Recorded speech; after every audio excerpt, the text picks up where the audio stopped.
أعوذ بالله من الشيطان الرجيم بسم الله الرحمن الرحيم والصلاة والسلام على رسول الله وعلى آله الطاهرين أما بعد اللهم اشرح لي صدري ويسر لي أمري واحلل عقدة من لساني يفقهوا قولي. On commence cette vidéo, vous invite à mettre un j'aime la vidéo, la partager, vous abonner à la chaîne si vous n'êtes pas encore abonné, et je vous rappelle furtivement que je propose des packs de Ruqya et une formation par rapport à ce faire Ruqya. Vous avez toutes les informations sur le site tirliak.com, les photos, les témoignages, tout ce que vous voulez. Maintenant que ceci a été dit, je l'espère rapidement, vous avez une vidéo ici d'un frère qui parle donc de la fitna la plus dangereuse et qui doit rentrer dans toutes les demeures des maisons arabes, ou qui doit rentrer dans toutes les demeures dans les pays arabes. D'accord? Et donc on va écouter ce qu'il a à dire et vous allez voir, subhanallah, le lien entre les différentes subversions, donc les fitnas. Il y a trois grandes fitnas, j'ai dit à plusieurs reprises. La première, tapis de sel, al-ahlas, c'est quand il y a les guerres et les fuites et les exils et tout. La seconde, c'est fitnat al-sarra, la subversion de l'aisance. Et la troisième, c'est fitnat al-duhayma, celle qui donnera lieu la dernière. Et après Duhayma, il y aura les grands événements, sortie du Dajjal, la Malhama, ainsi de suite. Vous allez voir, il va sortir d'autres versions. Certains, je ne les connais pas. Et vous allez voir que ça corrobore, si on voit d'un autre angle, ce hadith concernant les différentes fitnas. Bismillah. On va pas voir l'ensemble de la vidéo, parce que après je suis pas vraiment d'accord avec sa conclusion. Je vous dirai c'est laquelle. On va écouter. Bismillah. السلام عليكم. الرسول صلى الله عليه وسلم أعطى الفتن حقها بالأحاديث، وكان دائما يحذر الصحابة من الفتن، ولما الرسول كان يذكر هاي الأحاديث للتحذير وليس للتخويف. Donc le prophète a toujours donné le droit, d'accord, il n'a jamais omis de parler des fitnas, des subversions, et donc il a montré la gravité de ces subversions, non pas pour faire peur, mais pour que les gens puissent s'en prémunir de la gravité. على أساس إذا إجت هاي الفتنة بوقتك وإنت عايش يعني تكون داير بالك وعارفها، والرسول لم يحذرنا من شيء عبث. Donc le prophète ne met pas en garde contre une chose comme ça, sans raison, d'accord? Donc il y a une raison, il y a une sagesse, et c'est lorsque se déroulera ces fitnas, et si toi tu les connais, tu connais ces détails, bah, c'est plus facile de s'en prémunir. C'est difficile d'agir et de savoir quoi faire si tu es dans une subversion, tu sais même pas d'où elle vient, qu'est-ce qui se passe, tu es perdu. الرسول عليه الصلاة والسلام خصص وقت وأحاديث كثيرة للفتن، وخصوصا فتن آخر الزمان. لكن في فتنة خطيرة جدا، فتنة راح تدخل كل بيت، وهاي الفتنة من أخطر الفتن وحذرنا منها الرسول صلى الله عليه وسلم. وبهاي الحلقة راح أحكي لكم عن هاي الفتنة من أحاديث الرسول صلى الله عليه وسلم، ونعرف مع بعض إيش هي صفات هاي الفتنة اللي راح تدخل كل بيت. ملاحظة مهمة قبل ما ندخل بموضوع الحلقة، يا جماعة أنا عملت أكثر من فيديو عن فتن آخر الزمان، ولما أعمل هاي النوعية من الفيديوهات للتوعية وللتحذير عشان. Donc là il explique qu'il va parler de la dernière fitna la plus dangereuse, il va citer les hadiths liés à ceci, puis il fait un rappel, il dit voilà comment je parle de ça, c'est uniquement, quand je cite les signes de la fin des temps, c'est uniquement à titre de prévention. لا أنا ولا أنتو نوقع بهاي الفتنة، لأن الرسول صلى الله عليه وسلم قال فتن لن ينجو منها إلا من عرفها. يعني إذا ما عرفت الفتن اللي. Donc d'après ce qu'il dit, je connais pas ce hadith, sincèrement, le prophète dit les fitnas ne sera sauvé de celle-ci que celui qui la connaît. Bon, si c'est véridique, je vais vérifier, c'est un hadith qui est en tout cas très très important et qui va dans le sens de ce qu'on dit. اللي جاي على الأمة ما راح تنجو منها، أو راح يكون من الصعب إنك تنجو منها. ما هو كيف بدك تنجو منها إلا إذا أنت كنت عارفها ودارسها وعارف العلامات اللي راح تيجي قبل هاي الفتنة. حبيت بس أوضح هاي. Et tu peux t'en prémunir que si tu connais la fitna. Si tu connais pas, c'est difficile de s'en prémunir. غزوة تبوك وهو في قبة من أدم، فقال صلى الله عليه وسلم اعدد ستا بين يدي الساعة موتي ثم. Donc le prophète était dans une tente en cuir et c'était durant la bataille de Tabouk, et le prophète a dit prépare-toi, d'accord, à 6 grands signes, d'accord, ma mort, alayhi salam, donc la mort du prophète alayhi salam. فتح بيت المقدس Donc la libération de Beit al-Maqdis ou Fath Beit al-Maqdis, c'est la même chose. ثم موتان يأخذ فيكم مثل قعاص الغنم Et donc deux grandes morts qui seront conséquentes à un virus, d'accord, ou une sorte de peste, une peste animale ou camélidée, selon les hadiths. ثم استفاضة المال حتى يعطى الرجل منكم 100 دينار فيبقى ساخطا. Et puis une subversion où on distribuera de l'argent 100 dinars, donc c'est une grosse somme, à une personne, et il sera en colère, tellement qu'il y aura de l'argent à profusion. ثم فتنة ركزوا معي ثم فتنة لا تدع بيت من العرب إلا دخلته. Puis une fitna qui ne rentrera dans les demeures des Arabes sans qu'elle les détruise. هذا هو موضوعنا اليوم. ثم قال هدنة بينكم وبين بني الأصفر. Et ensuite, dernier signe, la hudna entre nous et Bani al-Asfar. فيغدرون فيأتوكم تحت 80 غاية تحت كل. Ensuite, il y aura une traîtrise et ça va donner lieu à 80 étendards qui vont se liguer contre les musulmans. Et ce sera Al-Malham al-Kubra, la grande mêlée. غاية 12,000 اللي هي الملحمة الكبرى اللي أنا عملت عليها حلقة إذا حاب تعرف تفاصيل أكثر عن الملحمة الكبرى. طيب خلينا نشوف ترتيب هاي الفتنة اللي بدنا نحكي عنها اللي هي الفتنة اللي بتدخل كل بيت من الحديث. أول إشي الرسول قال موتي اللي هو موت الرسول صلى الله عليه وسلم. ثم فتح بيت المقدس واللي بعدها استفاضة المال واللي بعدها اللي هي الفتنة التي لا تدع بيت من العرب إلا دخلته. ولاحظ أن الرسول صلى الله عليه وسلم قال لا تدع بيت من العرب إلا دخلته، يعني الرسول حدد العرب. لكن في حديث آخر لمعاذ بن. Donc là il recite les six hadiths, les six signes, excusez-moi.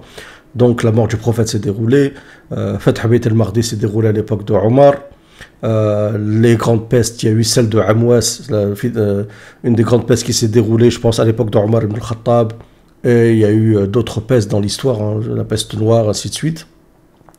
Il y a eu des grandes épidémies hein, qu'on pourrait mettre dans ce hadith, même ne serait-ce que le Covid, ainsi de suite.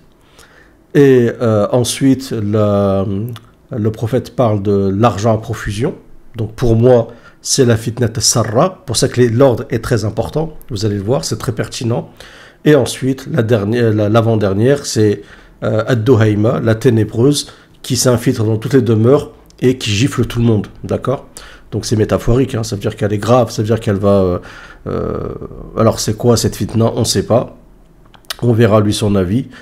Et le dernier signe, c'est quoi ? C'est la hudna. D'accord ? Donc la hudna, c'est cet accord entre les Bani al-Asfar, al-Rum et les Occidentaux et chrétiens, en tout cas qui se réclament chrétiens, et les musulmans, d'accord ? Contre un ennemi commun. Donc vous voyez que, subhanallah, il y a des étapes. Donc quand les personnes viennent, vous disent, c'est proche, l'imam Mahdi il est là, le Dajjal il va sortir, ainsi de suite.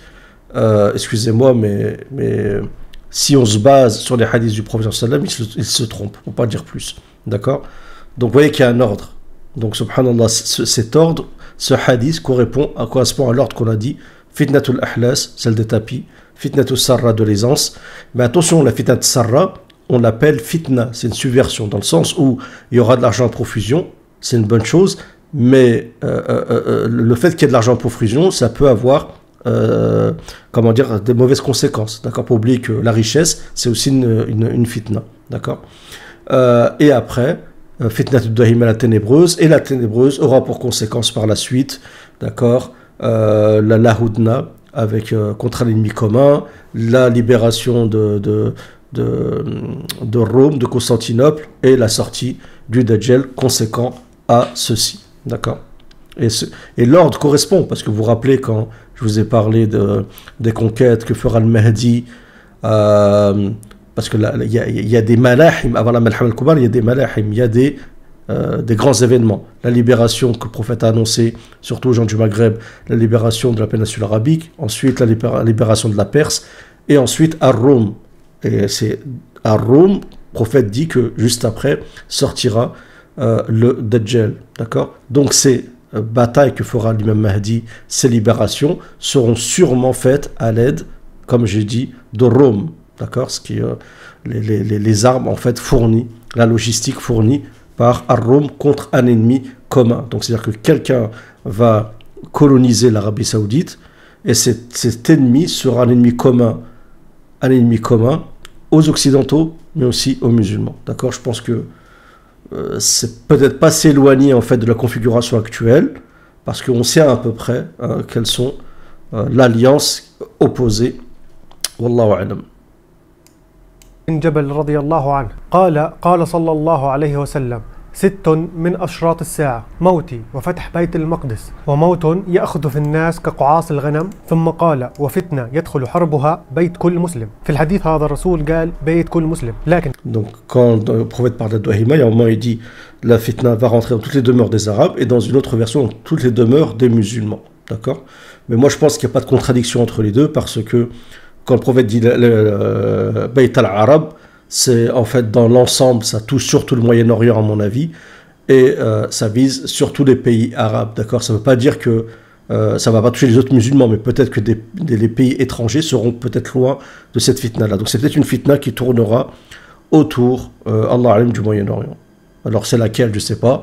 Ça peut être, je ne sais pas moi... Allah alim, ça peut être l'intelligence artificielle, ça peut être beaucoup de choses, je sais pas, sincèrement, je sais pas, ça peut être une sorte de fitna comme ça, où on essaye justement, parce que dans d'autres hadiths, qu'il va pas citer, quand le prophète parle de Duhayma, le prophète rentre un peu dans les détails, où il parle de Du'atun ala abwabil jahannam, des prédicateurs aux portes de l'enfer, parle le prophète d'ambiguïté, d'accord, dakhin, jama'a ala dakhin, d'accord, des gens qui seront sur de la fumée grisâtre, où il y aura un mélange du vrai mélangé au faux, donc c'est pas clair pour tout le monde, donc il y aura de l'ambiguïté. Prophète, quand il parle de Duhayma, il dit que les gens vont se lever croyants, vont se coucher mécréants. Pour ça que c'est important de voir l'ensemble des hadiths pour comprendre et avoir une synthèse pertinente. Et donc Duhayma correspond à ça. Donc je pense que cette fitna qui va gifler les maisons, c'est une fitna tellement puissante et qui sera conséquente aussi, qui va suivre l'aisance. Donc il n'y aura pas de problème d'argent. Donc les gens, quand ils sont à l'aise, ainsi de suite, ensuite c'est un peu plus facile, d'accord, de venir et leur mettre des ambiguïtés. Et peut-être que ces ambiguïtés aussi, peut-être seront en lien avec l'intelligence artificielle, pourquoi pas. Wallahu alim. En tout cas, lui, à la fin de la vidéo, il dit qu'il considère que c'est al-i'lam d'une manière générale, tout ce qui est médiatique, tout ce qui sont les médias. Bon, Allah alam, hein, c'est son avis, mais moi je pense qu'il faut toujours expliquer un hadith par un hadith, comme dans l'exégèse du Coran, comme le fait le Cheikh Ash-Shanqiti rahimahullah, expliquer le Coran par le Coran, c'est ce qui est le plus pertinent. لكن في الحديث اللي قبله قال بيت كل عربي، وعند الإمام الطبراني قال فتنة تخرج من بينكم لا تدع بيت من المسلمين إلا دخلته. وفرق شاسع بين لما نحكي مسلمين وعرب. العرب حاليا أظن 440-450 مليون، لكن المسلمين 2 مليار. وفرق شاسع لما نحكي فتنة راح تدخل كل بيت عربي أو فتنة راح تدخل كل بيت مسلم. ولاحظ عند الإمام الطبراني قال Donc je dis qu'il y a une grande différence entre dire les Arabes et les étrangers, musulmans d'autres origines, parce que les Arabes, ils disent, sont environ 450 millions. Bon, moi, je ne vais pas vérifier. Et le reste, ça va aux alentours des 2 milliards. Si on met un peu tous ceux qui se disent comme ça, musulmans, se déclarent uniquement musulmans, comme ça, sans rentrer dans les détails. Et moi, je pense que si on comprend que tous les enjeux se jouent au Moyen-Orient, c'est la réalité. Les enjeux, les signes eschatologiques, à part si je me trompe, ça ne se passe pas en Nouvelle-Zélande, ni en Australie, ni en Amérique du Nord ou du Sud, ni au Groenland, ni en, j'ai dit ça, ni en, comment ça s'appelle, dans les pays scandinaves, ainsi de suite. Donc il y a plein de, vous voyez que ça va surtout être circonscrit dans le Shem, parce que c'est de là que tout part, que tout est parti, hein, la da'wa des prophètes, ainsi de suite, et c'est que là, tout se finira, d'accord? Mais il y a aussi donc le Yémen, qui est aussi un pays arabe, l'Arabie Saoudite. Regardez les pays cités dans la Malhama, dans les Malahim, et on retrouve la Perse, on retrouve le Khorasan, les bannières noires, on retrouve, vous voyez qu'il y a des pays qui sont au centre quand même, hein. Il met les pays de la bannière noire, c'est les pays d'Asie mineure, dans l'Afghanistan, ainsi de suite. Donc vous voyez que, voilà, en majorité, c'est des pays arabes, d'accord? Donc je pense que le prophète, quand il parle de l'essentialité, et ensuite le reste se greffe automatiquement à cette essentialité.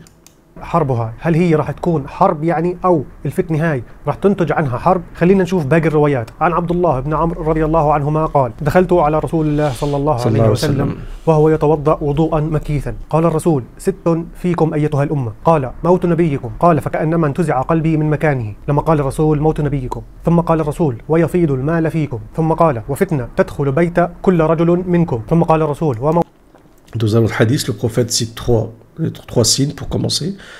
Sa mort, alayhi salam, la fitna de-Sarra, l'aisance, et la fitna de-Dohaïma qui giflera toutes les demeures. Ensuite, tout ce qui est épidémie. Cinquième, la hudna entre les Occidentaux et les musulmans. Ça c'est selon, il y a divergence, hein, c'est selon mon avis, mais il faut savoir que d'autres comme Sha'im al-Hussein par exemple disent que c'est la Russie, d'accord, il faut prendre en compte tous les avis. Et ensuite le prophète a fini par la libération de quoi? De Constantinople. Vous voyez très bien que ce hadith, que le prophète a dit qu'il y a un hadith général, où il cite que 6 signes, d'accord, et si on prend d'autres hadiths un peu plus spécifiques, tout, c'est comme un grand puzzle et tout rentre dans chaque case. Et il n'y a pas de contradiction. Et d'ailleurs, à plusieurs reprises sur Patreon, il faudrait que je le refasse un jour, mais j'attends peut-être encore un peu de temps qu'il y ait plus d'événements qui se greffent, parce qu'il n'y a pas trop de choses qui a bougé. Bon, il y a des choses qui ont bougé, hein, on ne va pas se mentir, dans le Moyen-Orient, mais j'avais déjà fait la chronologie, c'est d'imbriquer chaque événement, même des événements en détail. رواية الإمام أحمد. خليكم ماشيين معي يا جماعة بالترتيب عشان نعرف أنا وياكم إيش هي هاي الفتنة. عن عوف بن مالك الأجدعي قال: أتيت الرسول صلى الله عليه وسلم وهو في خضر له فقال: أدخل. بيستأذن. قال الرسول صلى الله عليه وسلم: ادخل. فلما جلست قال الرسول: امسك 6 تكون قبل الساعة. فقال: موت نبيكم. Donc il y a un hadith où un compagnon rentre dans le prophète est dans un jardin, et donc il rentre, et le prophète lui dit: compte 6 choses, attends 6 choses. فبكى ثم قال: لا أدري. Entre les mains de l'heure, bien sûr. Et ce compagnon s'est mis à pleurer. Donc il a parlé de sa mort d'abord, c'est pour ça que le compagnon a pleuré. Ensuite, la libération d'Al-Quds, de Jérusalem. Une subversion qui rend toutes les demeures. Et ensuite, la fitna de l'aisance. D'accord, énormément de fitna al-mal, l'aisance. Ensuite, l'épidémie. Et ensuite, cette paix entre les Occidentaux et les musulmans. Et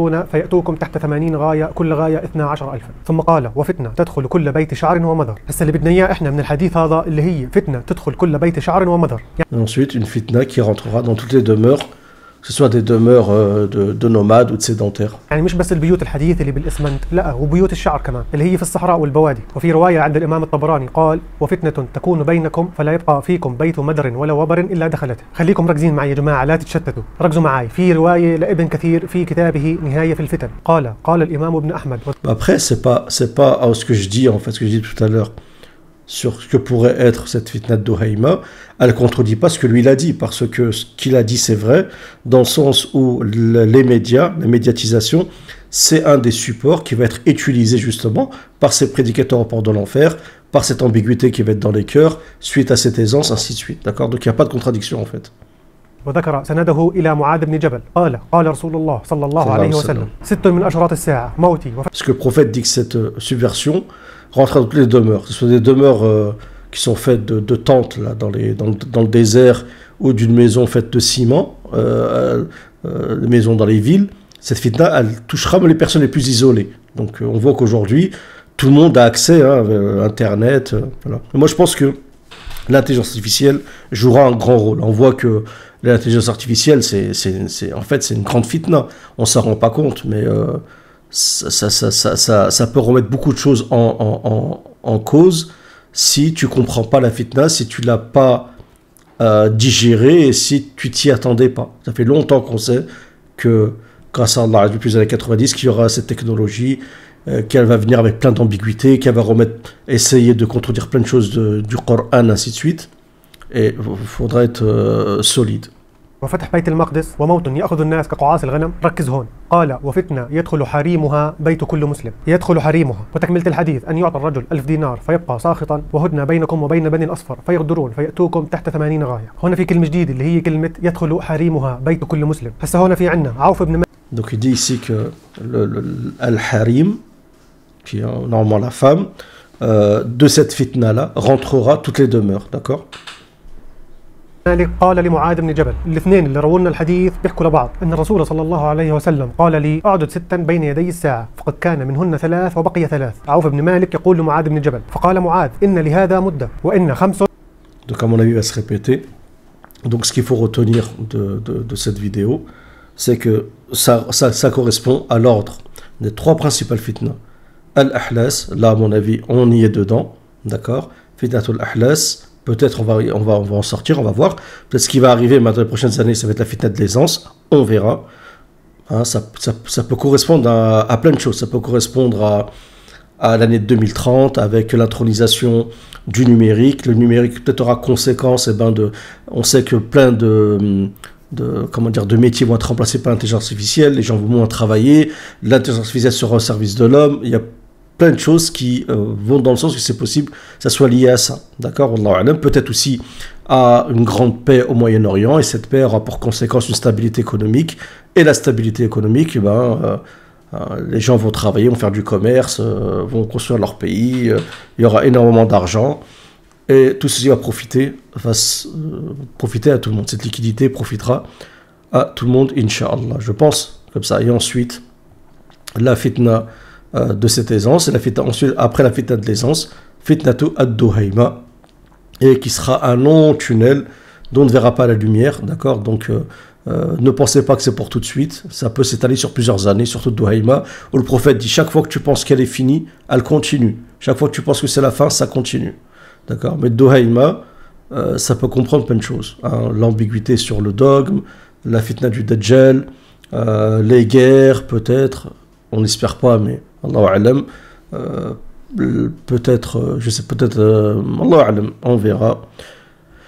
On verra. Les seuls éléments qu'on a, c'est ça.